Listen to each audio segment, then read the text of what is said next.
Madame, Messieurs, bonjour et bienvenue. Ravi de vous savoir nombreux à suivre ce nouveau numéro de Destin en main. Votre émission sociopolitique présentée par votre humble serviteur que je suis. Destin en main de ce jour reçoit pour vous le professeur François-Xavier Kabea, à qui il n'est plus à présenter.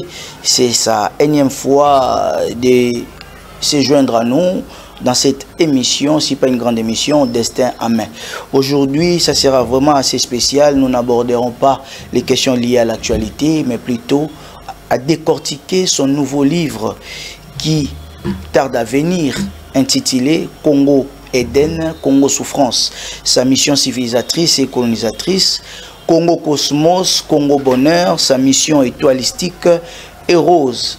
Ensemble avec lui, nous comprendrons les méandres, si pas les grandes lignes de ces livres, qui est encore tome 1. Il y en aura tant d'autres. Et avant de rejoindre le professeur François-Xavier, laissez-moi faire un clin d'œil à cette grande équipe technique qui m'accompagne ce jour. Et pourquoi pas à ces deux grands messieurs qui accompagnent le professeur François-Xavier. Là, il s'agit de messieurs Dieudonné Bola Toluke, qui est vice-président de la solidarité agissante des Congolais, et puis monsieur Toluke Jean-Baptiste, qui est son assistant.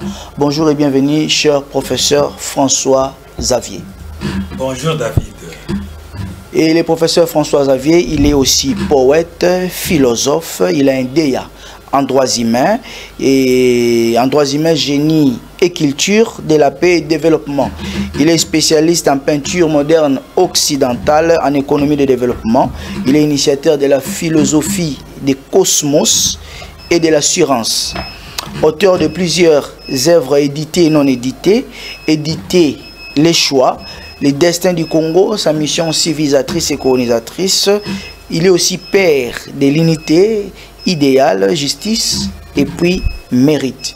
Là, je m'en vais encore une fois de plus à dire au professeur François-Xavier, bienvenue dans notre belle émission. Merci David. Professeur, votre livre à qui nous allons devoir décortiquer en entièreté, de façon à saucissonner petit à petit jusqu'à ce que nous aurons épuisé. D'entrée de jeu, le livre s'intitule Congo Eden, Congo Souffrance. Ce qui attire ma curiosité, c'est quoi? Nous sommes au Congo. Le Congo, République démocratique du Congo, s'écrit avec C. Mais vous, vous écrivez Congo Eden au départ avec K. Alors que Congo Souffrance, maintenant, vous revenez pour l'écrire avec C. Qu'est-ce que ça dit exactement? Oui, David, vous savez, si j'ai écrit ce livre, parce que je me suis soucié un peu du sort du peuple congolais. Beaucoup de Congolais aujourd'hui se demandent si c'est de la malchance ou ils ne savent pas qu'est-ce qui se passe, pourquoi il y a tant de souffrance au Congo. J'aimerais que moi-même, avant de commencer à écrire ce livre, je me demandais qu'est-ce que je dois dire aux Congolais. C'est ainsi que je suis entré dans ces recherches pour leur dire ceci. Lorsque j'écris Congo avec K, c'est pour dire que le Congo, Eden, est la partie du Congo qui appartenait à ce qu'on appelle le peuple Congo. Le peuple Congo, du royaume Congo. C'est ce que vous voulez dire. Quand les gens parlent de royaume Congo, je les ramène à ceci. Nous sommes dans le Congo Eden. Le Congo Eden, en fait, c'est l'Afrique. Mais le Congo, en général, a deux parties. Il y a le Congo Eden, qui est l'Afrique et l'Océanie. Mais il y a aussi le Congo Jérusalem, donc divisé en deux. Le Congo Jérusalem, c'est l'Amérique, l'Europe et l'Asie. Tout ça, c'est le Congo. Parce qu'en fait, le mot Congo signifie désert. Et on les a appelés les Congolais lorsque l'homme a chuté. C'était justement au début de ce qu'on j'appelle le désordre environnemental. Puisque l'homme était en alliance avec Dieu, son législateur, mais à un certain moment, l'homme a désobéi. Il est devenu justement Congolais. Congolais avec C. Avec K. On l'a amené, à ce moment-là, c'est à ce moment-là qu'on l'a amené dans le désert. C'est là où ils devraient apprendre. Donc la désobéissance commence avec le Congo avec K. Oui, et parce maintenant, avant Congo avec K, c'était le Congo Cosmos. Congo Cosmos, c'était le bonheur. C'est là où le seul moment où le Congolais a bien vécu, dans le bonheur. Mais depuis qu'il y a eu chute du Congolais, parce qu'en fait, au départ, dans le Congo Cosmos, il y avait 3 peuples. Il y avait ce que nous appelons le peuple redoutable. À un certain moment, on parlait de semblables et de Saïrois. Et puis, il y a eu ce qu'on appelle le Congolais mage. Ce sont les 2 premiers peuples qui ont occupé le Congo Cosmos. À leur chute, c'est comme ça que les législateurs les ont remplacés par le Congo, le Congolais du Congo, le peuple Congo. C'est là où le peuple Congo a hérité. C'est-à-dire qu'il a hérité le Congo par les législateurs. Il a été placé là, le législateur lui a dit ceci. Tu vois, c'est dont j'ai chassé. Ils sont devenus méchants, ils sont devenus violents, ils se battent. Nous allons dire pourquoi.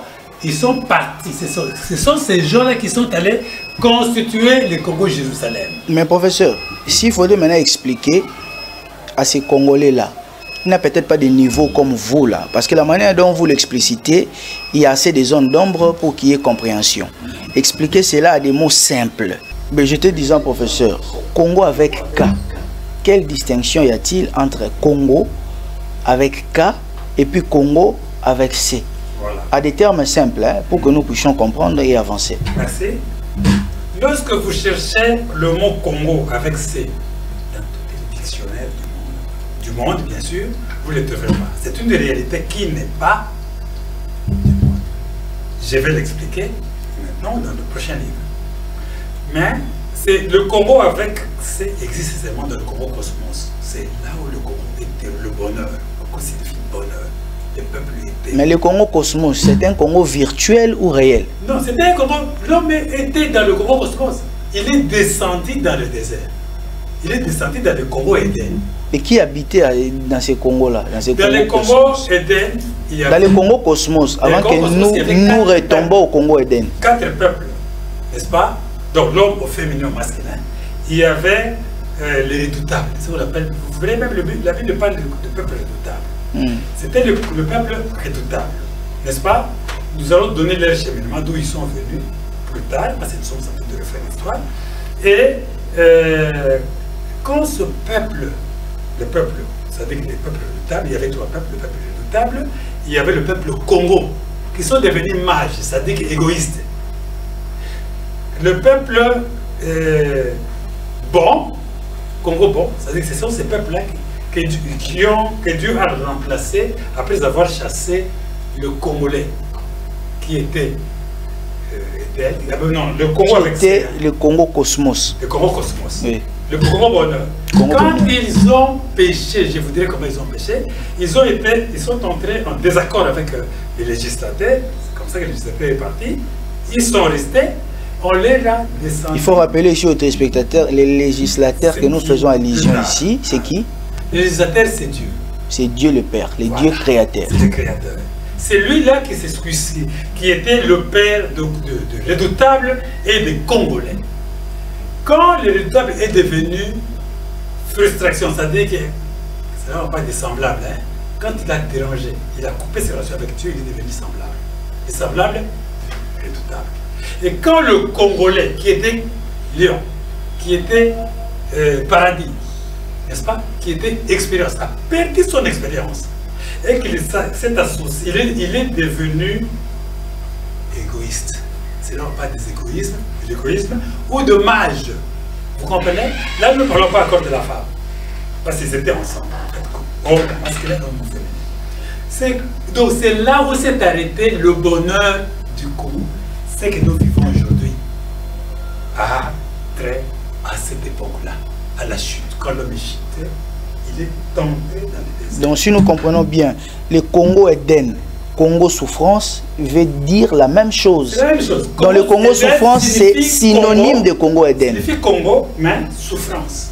C'est-à-dire que le Congo donne la souffrance.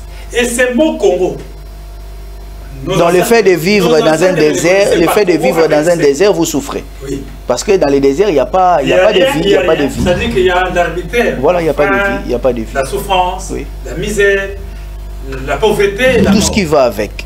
Voilà.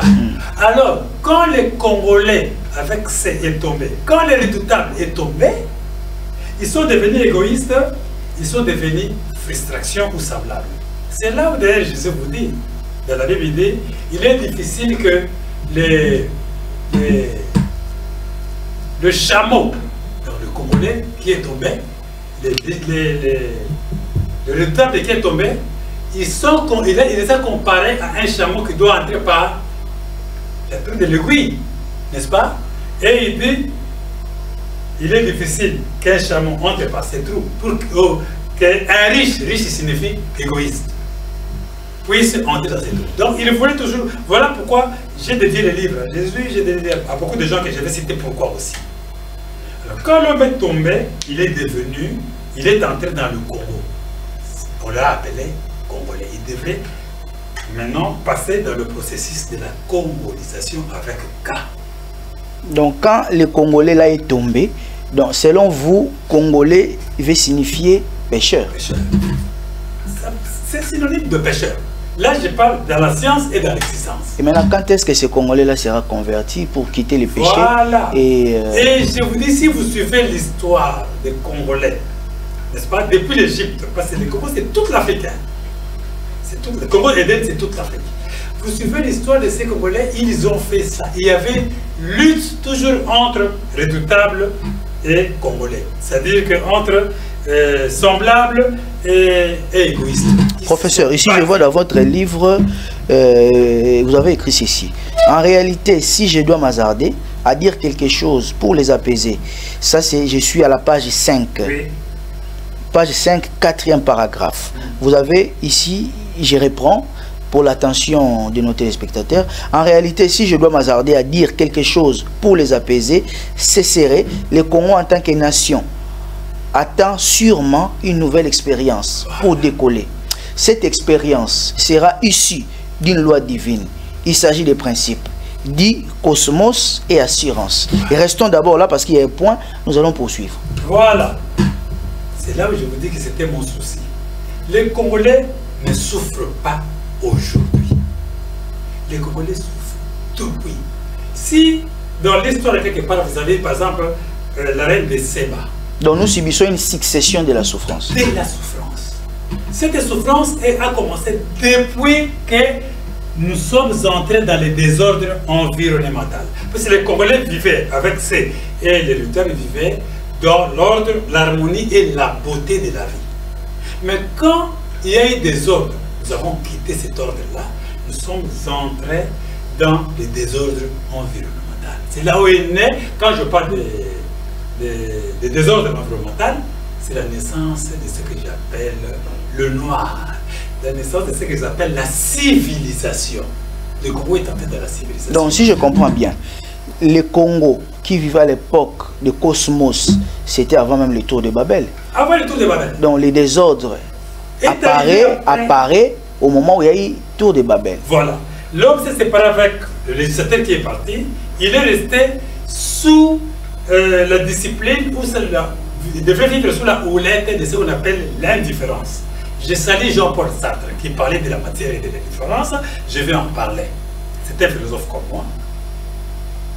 Déjà à cette époque, et puis lorsque nous voulons paraphraser Jésus, quand Jésus dit par exemple que les baptiseurs ont rejeté la pierre de l'âme, ce sont les anciens Congolais qui ont rejeté, ils sont descendus du Congo, ils devaient souffrir. La reine de Saba est allée voir Salomon parce qu'ils étaient c'était un Congolais du peuple, le peuple Congo, qui était attaqué par les semblables. On les a menacés jusqu'à ils ont quitté l'Égypte du Nord, comme on en parle aujourd'hui. Nous allons revoir d'ailleurs la carte géographique du monde, hein, pour voir vraiment où est l'Égypte Nord et l'Égypte. L'Égypte signifie Éden. Ils ont quitté l'Égypte. Descendant jusqu'au Congo ici, ils étaient toujours dans des difficultés, on les attaquait, ils se battaient. Lorsqu'ils sont arrivés ici, Donc, les semblables n'ont pas laissé du temps aux Congolais. Jusqu'à aujourd'hui, ils se continuent à se battre. Professeur, quand nous parlons ici du Congo en tant que nation, on attend sûrement que le Congo puisse décoller avec une certaine expérience. Oui. Maintenant, pour qu'un peuple décolle, ils doivent vivre ensemble. Le vouloir vivre ensemble, le vouloir vivre collectif. Les peuples doivent vivre dans une intégration horizontale et verticale, voilà, qui est l'illustration du boussole. Maintenant, est-ce que la République démocratique du Congo est-elle réellement une nation? Bon. Le Congo est d'ailleurs en général a perdu cette nation. A perdu ces statuts-là de nation. A perdu ces statuts de nation. Dès lors que il a été enfermé dans le carquois. C'est-à-dire que dans le carquois, c'est la séparation totale. C'est là où nous parlons de l'idée, de culture. Donc le peuple ne veut plus s'entendre. Les peuples se sont séparés. Il y a eu des naissances. C'est ça qui cause des guerres même jusqu'à aujourd'hui. Vous comprenez? Il y a des guerres d'intérêt. Oui, des guerres d'intérêt. C'est-à-dire qu'un petit groupe se forme. Oh, nous sommes telle tribu, nous sommes de telle culture. Ils sont en conflit avec l'autre groupe. Donc c'est ce qui se passe aujourd'hui. C'est ça la souffrance du peuple congolais. Nous vivons dans le désert. Ce n'est pas, lorsque nous pensons que c'est la faute à Félix, le président Félix ici, on dit qu'il n'arrive pas à ranger, c'était Kabila. Non, ce sont des gardiens de bateau. Ils ont hérité d'une situation. Nous sommes dans le Congo souffrance. Ces gens-là, quel que soit l'effort qu'ils feront, ils n'arriveront pas à améliorer la situation. Pourquoi? Nous attendons le retour des législateurs. Maintenant, quand vous parlez du Congo Eden, dans l'autre livre qui va venir, vous allez encore aborder la question sur le Congo Jérusalem que vous avez dit. Oui, le Congo Jérusalem, là, vous avez dit, c'est la composition. Oui, je reviens. Le Congo Jérusalem, vous illustrez comme quoi c'est l'Europe, l'Amérique, tout ça. Imaginez maintenant, dans l'Europe et Jérusalem, il y a vraiment du Jérusalem là-bas. Oui. Mais dans l'Europe Eden, nous subissons. Oui. Pourquoi ça? En fait, ils sont partis. Le problème, c'est quoi? Jérusalem, ils sont congolais, ils viennent de Congo. Hein? Lorsqu'ils sont allés avec pratiquement la science, c'est-à-dire une partie seulement de la connaissance, parce qu'en fait, la connaissance, le Congo ici est le berceau de l'humanité. Mais alors on dit que non, c'est l'Afrique qui est le berceau de l'humanité. De la civilisation. Mais vous dites que c'est le Congo qui est le berceau de l'humanité. Alors que dans les études, on les démontre que c'est l'Afrique qui est le berceau de l'humanité. Quel rapport y a-t-il entre le Congo et l'Afrique? Alors que le Congo c'est une partie de l'Afrique. Donc c'est l'ensemble, l'Afrique tout entière. Et le Congo est toujours cissé, c'est balkanisé par le Congo et Jérusalem.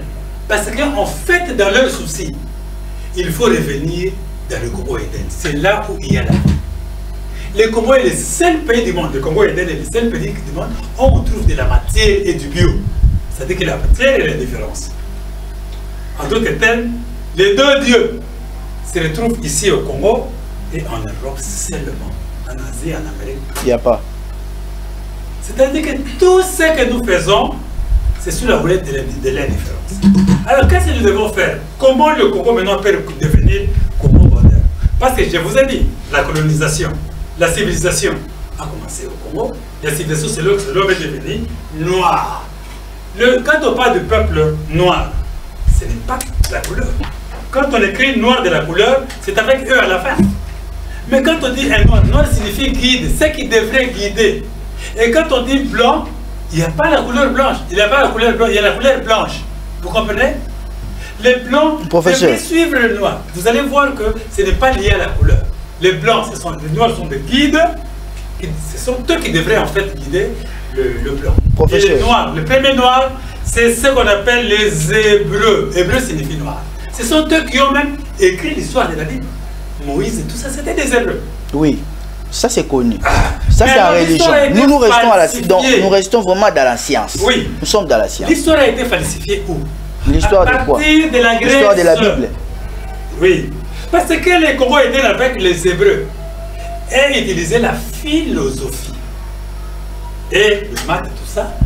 Mais la philosophie de science est venue, ce qu'on appelle les émotions de la science, est venue à partir de la Grèce. Il y a eu des désobéissances. D'ailleurs, vous verrez que Socrate qui est un noir, noir va par sa couleur, noir ça dit guide, a dit quelque part.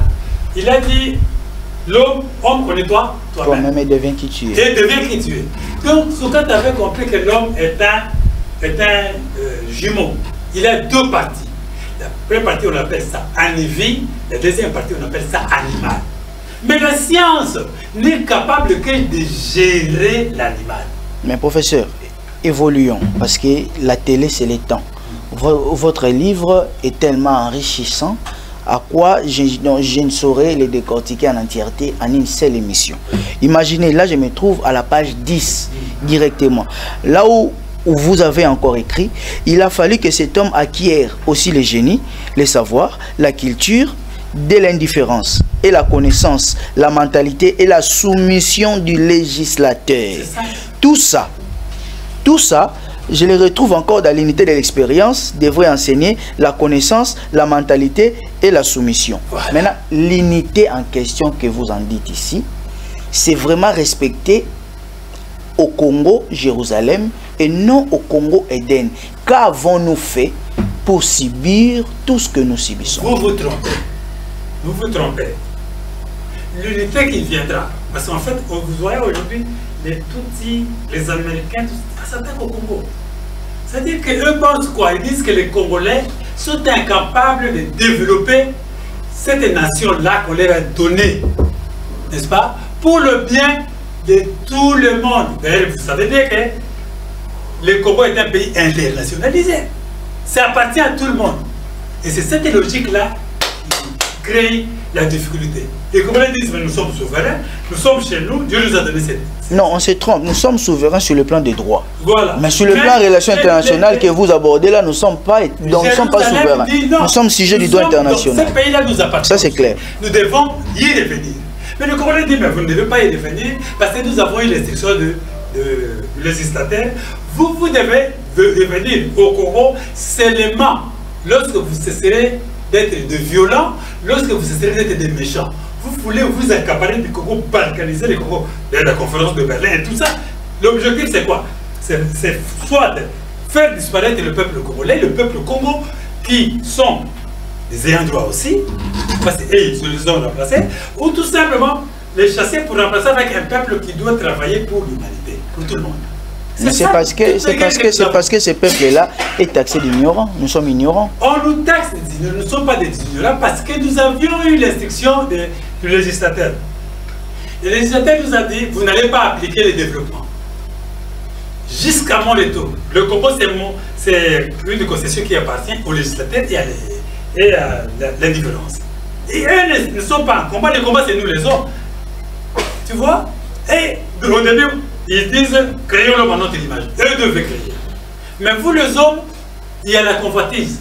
Le Congo, Jérusalem pense qu'il faut écarter les Congolais ici. Voilà pourquoi ils viennent avec la balkanisation.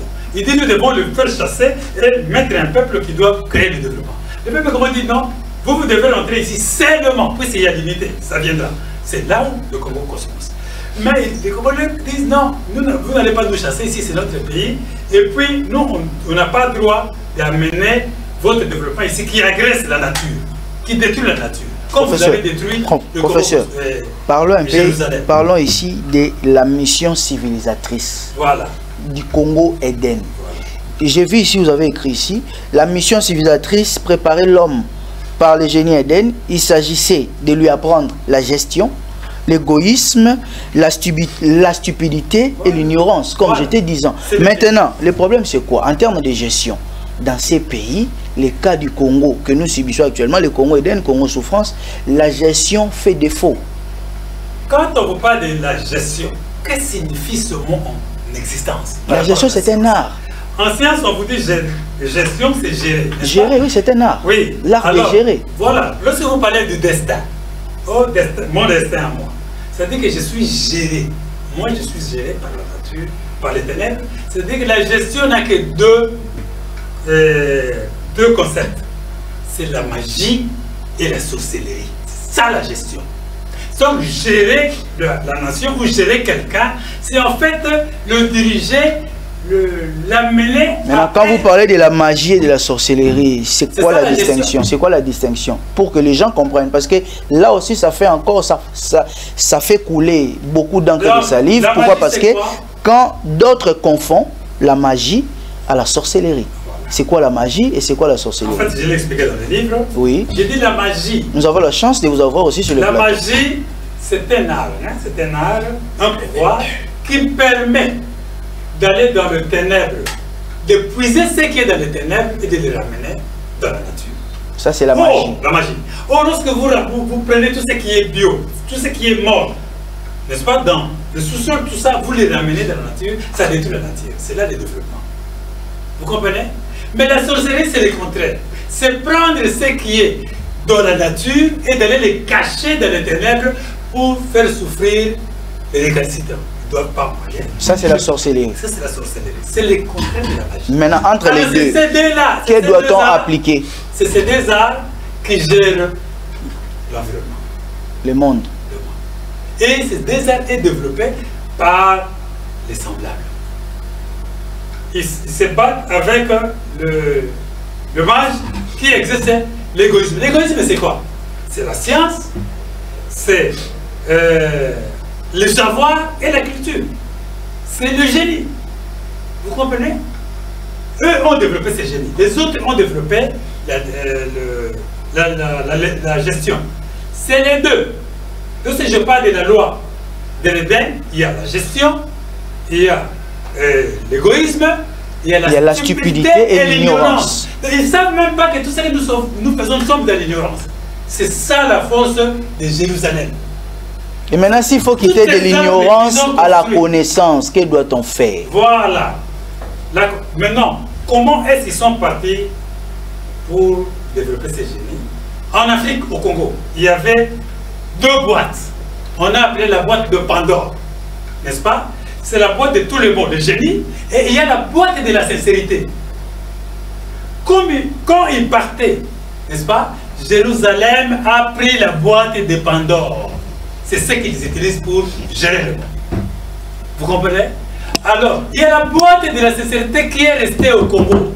C'est le jour où cette boîte s'ouvrira. C'est le jour où nous allons connaître le bonheur. La boîte de la sincérité est là.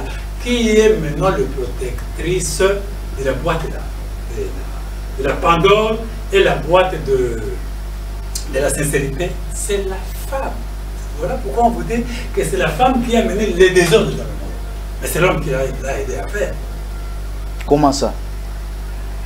On dit, la Bible vous dit qu'ils ont mangé le fruit du mal. L'homme a mangé, donc il s'est transformé quand il a mangé le fruit du mal. Quand la femme a mangé le fruit du mal. Et que le fruit du mal a été présenté à la femme par le serpent. Les gens croient que le serpent est dans... Non, les serpents, ce sont les serpents. Et c'est l'animal, hein. C'est celui-là, le serpent. Qui est dans l'homme? Ce sont les deux jumeaux. C'est lorsque le serpent a vu ce fruit-là. Nous avons quitté le cosmos, on est arrivé dans... Déjà, c'était le temps. Le temps, c'est là où les serpents vivent. Vous comprenez? Lorsque la femme est allée prendre ces fruits est au Congo, ces fruits est au Gabon, les Pygmées le savent, ces fruits est à Bénin. Ici aussi, il y en a? Il y en a. Et c'est quoi le nom de ces fruits? Oui, on appelle ce fruit-là, en français on appelle ça le fruit animal, le fruit anivie. C'est-à-dire que le fruit qui a des vertus et le fruit qui a la domination, qui peut permettre... Donc le fruit animal, donc ce qui est animé par le mal. Ah, le fruit animé du mal. L'anivie signifie animé de la vie. Voilà. Alors le même produit là, les mêmes fruits plutôt. Le même fruit a aussi ces mêmes cotations. Ah, c'est anivie et animal. Il est anivie, il est animal. Il est anivie quand il pourrit. Il est animal quand il est bon. Aujourd'hui, si vous allez chez les Pygmées, c'est contradictoire. Vous allez manger contradictoire comment? Anivie quand il est bon. Non, anivie quand il est mauvais. Quand il est vivant. Quand il est vivant. Il n'est pas mort, quand il est encore frais. C'est anivie. Mais quand il est animal. Lorsque le fruit pourri, il y a les émotions de la chair qui... Alors, tu verras que la plupart des magiciens, la plupart des gens comme ça, vont au Gabon ou vont au Bénin pour manger ces fruits-là. Ils sont initiés. Lorsque vous prenez le liboga qui n'est plus vivant, vous mangez. Les fruits en quelque chose, ça s'appelle quoi? Liboga. Liboga, c'est quoi? Connu. C'est connu comme au niveau de l'Afrique de l'Ouest. Si vous allez dans Google, vous essayez. Au Bénin aussi, il y en a. On va vous donner les liboga. Au Bénin aussi, il y en a. Les vertis, comment? Au Bénin aussi, il y en a. Il y en a au Bénin. Mais je serai au mois de décembre au Bénin, je vais vérifier. Tu vas manger les liboga demain? Pas manger, simplement vérifier. Même les scientifiques qui vont là savent que je vais faire cette investigation. Et je vous prendrai même des vidéos si réellement c'est les. Bon. Et je vais vous les ramener ici. Donc, c'est ce qu'on appelle le fruit de la vie, le fruit du mal. Liboga. Les jours où l'homme mangera, je l'ai dit maintenant. C'est liboga là. Ceux qui font l'expérience, prenez le liboga qui est encore bon. Chers téléspectateurs, ne les prenez pas mal. Hein? Donc c'est vraiment le nom du fruit. Donc, je ne sais pas comment le prononcer. Mais en français, on appelle fruit. On appelle ça comment? Animal ou animal. C'est lorsque c'est pourri. Oui. Mais lorsque c'est encore bien, on appelle ça animal. Lorsque vous mangez ça, vous mangez justement ce qui est de la vie. Voilà pourquoi Dieu, dans le jardin, il a dit, comme l'homme est devenu comme l'un de nous. Il a mangé ce fruit animal, empêchons-le de revenir pour manger le fruit animal. Le fruit animal, c'est donc comment le bon, c'est ici. Professeur, nous y reviendrons sur ce sujet en question. Atterrissons petit à petit. J'aimerais que vous puissiez dire 2-3 mots sur les 2 éléments qui préparent les projets de la congolisation. Voilà. Il y a d'une part la désobéissance qui est la règle des jeux et d'autre part aussi l'obéissance qui est aussi une règle des jeux. L'homme a désobéi en mangeant le fruit animal. Là, je rappelle, nous sommes à la page 31. Il est devenu animal, n'est-ce pas? Il est entré dans le désert, dans la congolisation. Il est devenu souffrant. Vous comprenez? Le noir n'a pas souffert seulement aujourd'hui. Aucune république. Prenez, quand le royaume de Belgique a dirigé le Congo, aucun Congolais n'était dans le bonheur. Quand ça vous a pris le Congo, aucun Congolais. Mobutu l'a pris, aucun. Ce n'est pas de leur faute. Parce qu'ils ne savaient pas quel était le problème du Congo. Donc les législateurs nous ont piégés. Non. Comment? Alors c'est quoi? C'est votre comportement. L'homme, en devenant animal, il a adopté le comportement. Il est devenu malin, il est devenu méchant. Il n'était plus là. Il ne pouvait plus collaborer avec Dieu. Donc si je comprends bien, avant que Ève soit trompée par les serpents, pour tomber sous ce piège-là de manger les liboga, tout était bien. Tout était bien. Pour les deux Congolais. Avant est-ce qu'il y a eu d'autres êtres vivants qui existaient ou bien la nature a commencé à... Oui, en fait, l'histoire a été falsifiée depuis la Grèce. Donc avant Adam et Ève, il y a eu la Grèce, des gens qui existaient. Tu as vu en Grèce, quand Socrate voulait dire que non, l'homme comme les autres, il voulait dire que vous êtes aussi en vie. Quittez cette phase, appliquez tout ce qui est de la vie, appliquez la loi Cosmos, la loi Silence, vous savez bien. La loi Cosmos, je vais vous citer aussi, ça signifie, dans la loi Cosmos, nous avons les redoutables, nous avons l'expérience, nous avons la démocratie, nous avons le côté de l'ignorance, nous avons la justice. Oui, je l'avais, oui. Ah, vous le lirez dans les livres. Oui. Et puis la loi assurance, qui est différente de la loi Tom. Ça signifie à 3 principes. C'est la responsabilité, l'excellence et la justice. Aujourd'hui, les hommes, il n'y a pas des hommes qui sont excellents. Oui, il n'y a pas des hommes qui sont juges encore de justice. Il n'y a pas des hommes qui sont responsables. Il faut que nous redevions des responsables. Nous redevenions plutôt des responsables. Alors, professeur, c'est ça maintenant la mission quand je parle de la congolisation, avec l'homme doit commencer une nouvelle expérience. Cette expérience, le mal est parti du Congo, la nouvelle expérience commencera au Congo. Au Congo. Le ça, quand ils vous présentent leur film ou le Sangoku, l'homme était conscient. L'homme a perdu la conscience, il est devenu ce qu'il est devenu. Sangoku veut dire quoi? Sangoku signifie le conscient. L'inconscient. L'inconscient. Le conscient. On vous présente un gorille avec sa queue. La queue signifie la justice. Et si ce gorille, si sa queue devient normale, il devient, c'est ça le noir. Il devient guide. N'est-ce pas? On vous parle d'un autre film. Ça, j'ai dit, les blancs savent ce que j'ai dit. Les Dupec et Chat Noir, où on présente un certain papillon qui a perdu sa femme et qui veut sauver sa femme alors que les Dupec et Chat Noir fouillaient avec les éléments qui pouvaient sauver sa femme. Mais le papillon, c'est qui? Le papillon, c'est les Congolais. Les Congolais fait sauver sa femme qui est morte, puis c'est la femme depuis qu'il avait mangé le liboga, la femme depuis qu'il a fait ouvrir la boîte de Pandore. Rien ne marche. Comme le disait Roi David, que ma mère m'a conçu dans les péchés. Avec deux principes, la fraude et la prostitution. Mon cher, je vous dis, c'est ça, si la source du péché. Oui. Vous ne trouverez aucune femme fidèle et sincère. Non. Ça n'existe pas. Non. Demandez s'il y a des femmes qui sont parties dans leur vie avec un seul homme, c'est là. Bon, je ne voudrais pas léser les gens. Mais comme c'est rare, donc c'est quand même une exception dans voilà. La règle. Cher professeur, nous sommes contents de vous avoir sur ce beau plateau de Destin en main. Nous ne saurons, comme j'étais disant, de décortiquer ces livres dans toute son entièreté en une seule émission.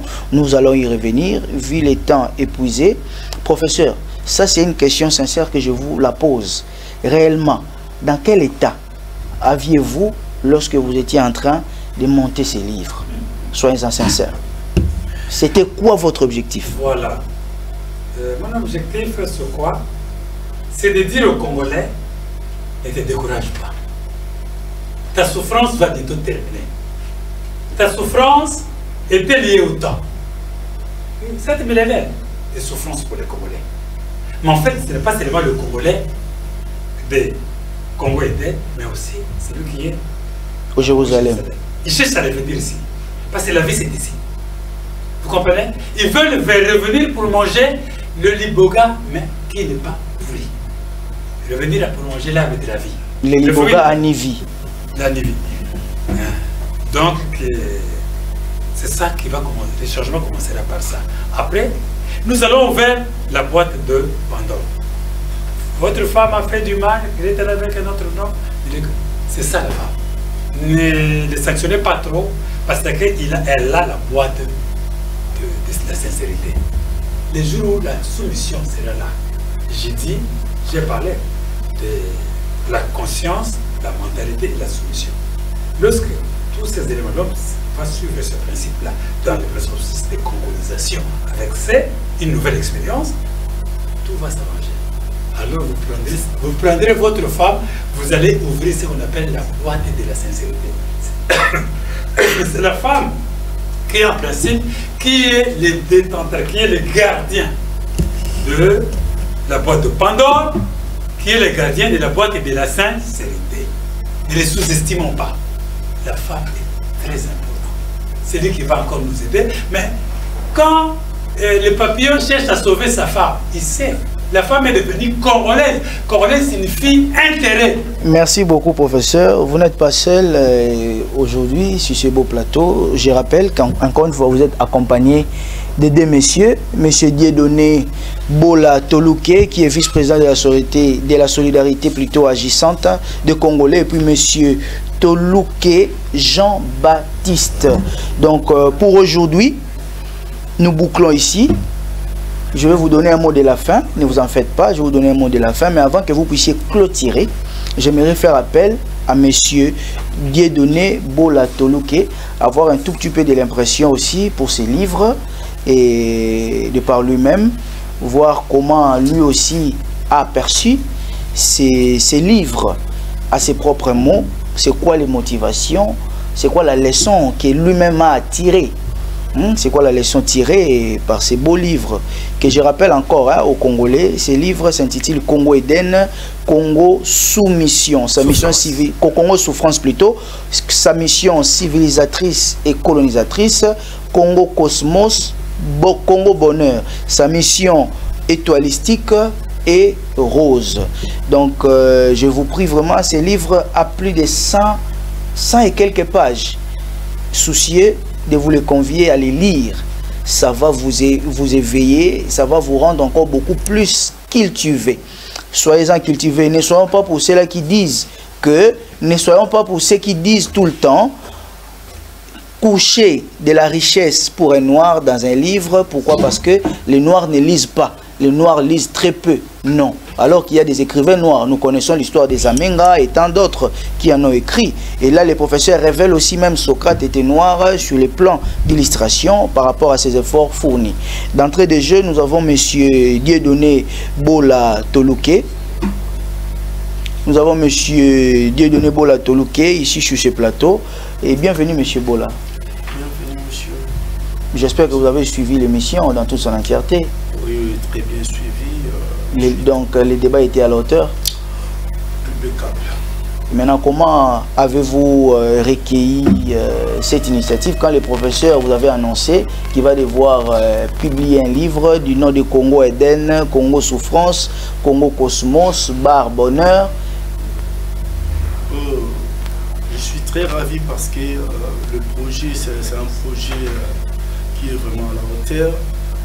La solidarité agissante, c'est un projet qui va réunir tous les Congolais, ceux qui vivent ici au pays, ainsi que ceux qui sont à l'étranger. C'est un grand projet, c'est pour amener tout le peuple congolais de vivre ensemble pour le développement de la République démocratique du Congo. C'est ça la vision du Congo Cosmos, Congo Bonheur. Donc vous êtes là, vous êtes persuadé que nous y reviendrons un jour à un Congo Cosmos? Oui, c'est tout à fait normal. C'est une révélation. Ce sont des histoires que si tu n'es pas vraiment quelqu'un qui a des l'œil, vous allez voir ça comme si ce sont des blabla.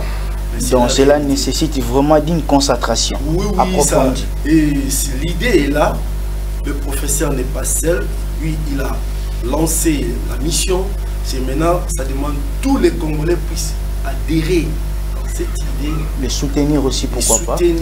L'accompagner. L'accompagner. Mettre les mains dans la pâte. D'être ensemble, c'est-à-dire la solidarité. Unis pour un seul cause. Pour vivre cette merveille, il faut que les Congolais soient solidaires. Prennent conscience. Prennent conscience.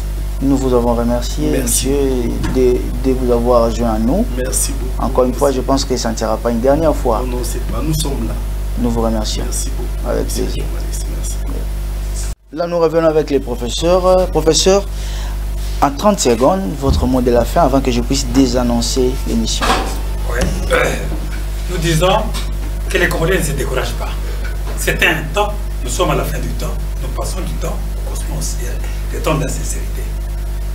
Qui ne se décourage pas, parce qu'en fait, lorsque je parlais de Samoku, on disait c'est l'unité. L'unité de tous les Congolais. Ici, je ne m'adresse pas aux Congolais noirs ou blancs, à tous ceux qui sont venus du Congo et qui sont allés. Je les appelle à intégrer la solidarité agissante des Congolais. C'est cette solidarité qui va nous permettre d'entrer dans la nouvelle expérience que nous appelons la congolisation avec C, où le Congolais deviendra paradis, où le Congolais lion sera dirigé aussi par un roi lion. Vous vous souvenez, on dit Jésus-Christ, c'est le lion de la tribu de Juda. Voilà, donc c'est un Congolais. Merci professeur. Merci d'avoir été le nôtre, chers téléspectateurs. J'espère que vous aussi vous avez retenu quelque chose. Je vous recommande ce livre qui s'intitule Congo Eden, Congo Souffrance, avec sa mission civilisatrice et colonisatrice. Congo Cosmos, Congo Bonheur, avec sa mission étoilistique et rose, dont nous osons croire que nous allons quitter du Congo Eden et redevenir Congo Cosmos. Tout est planifié, tout est prévu, tout est préparé. Tant que le professeur Xavier sera encore vivant sur ces terres des hommes, nous osons croire que nous aurons encore de la lumière par rapport à des sujets comme ça, qui tourmentent le peuple congolais. Quant à moi, je vous remercie pour votre attention soutenue. Surtout là, restez branchés à nos programmes de Royal Télévision et à très bientôt. Au revoir.